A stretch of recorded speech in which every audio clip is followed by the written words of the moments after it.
Affected cell की। अब जो कॉज ऑफ सेल इंजरी, कौन कौन से कॉज हैं? एक तो हाइपोक्सिया, हाइपोक्सिया मतलब इसमें वो है ना ऑक्सीजन नहीं है, इस्कीमिया मतलब ब्लड सप्लाई नहीं है, हाइपोक्सिया और इस्कीमिया। अब आर्टरियल ऑब्स्ट्रक्शन आ जाती है, इसमें एनीमिया आ जाता है, कार्बन मोनोऑक्साइड की पॉइजनिंग आ जाती है, इसकी वजह से ये दोनों हो सकते हैं।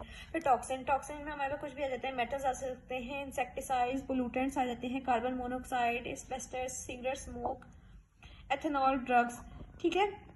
Even drugs in therapeutic doses, therapeutic dose वो होती है जो ट्रीटमेंट के लिए दी जा रही होती है, as well as innocuous substances, glucose, salt and water, ये भी जो है ना थेरेपेटिक डोज भी जो है ना वो टॉक्सिक हो सकती है, और ऑक्सीजन और ये ग्लूकोज, सॉल्ट और वाटर भी टॉक्सिक हो सकती है।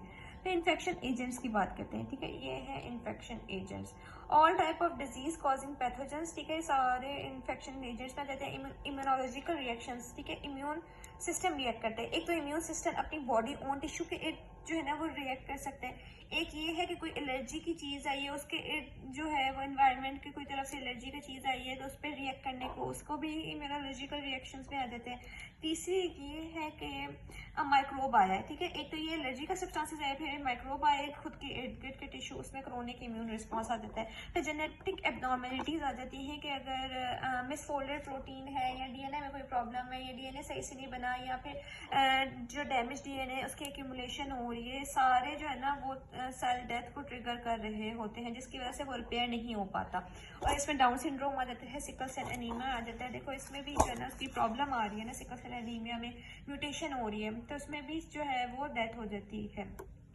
न्यूट्रिशनल इम्बैलेंसेस हो तब भी डेथ होती है। फिजिकल एजेंट्स, ट्रॉमा हो, ठीक है, टेम्परेचर ज़्यादा हो, इलेक्ट्रिक शॉक हो, एटमॉस्फेयर प्रेशर में डिफरेंट आ रहा हो, मतलब एक फेवरेबल एनवायरनमेंट ना हो, उसमें भी डेथ हो जाएगी।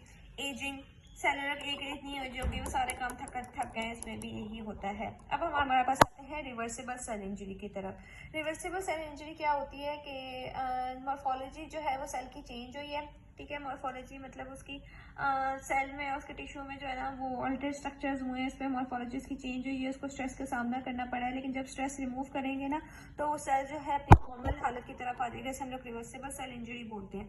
अब जो रिवर्सिबल सेल इंजरी है ना, इसमें क्या होता है, इसमें देखो, इसमें ये रिवर्सिबल सेल इंजरी है, ठीक है। अब ये जिसने क्या कहते हैं, एक ऑर्गेनेली है, और ऑर्गेनेली जो है ना वो सोलन हो कर जाती है, मतलब जो है ना वो फूल जाती है। क्यों? क्योंकि ये जो है ना वाटर की अपटेक कर लेती है। वाटर की अपटेक क्यों करती है कि जो इसमें जो एटीपी एनर्जी डिपेंडेंट पंप्स है ना प्लाज्मा मेम्ब्रेन में, वो जो है वो खराब हो जाते हैं, जिसकी वजह से वो जो सेल अपने अंदर है ना वो आयनिक और फ्लूइड की होमोस्टेसिस नहीं कर पाता।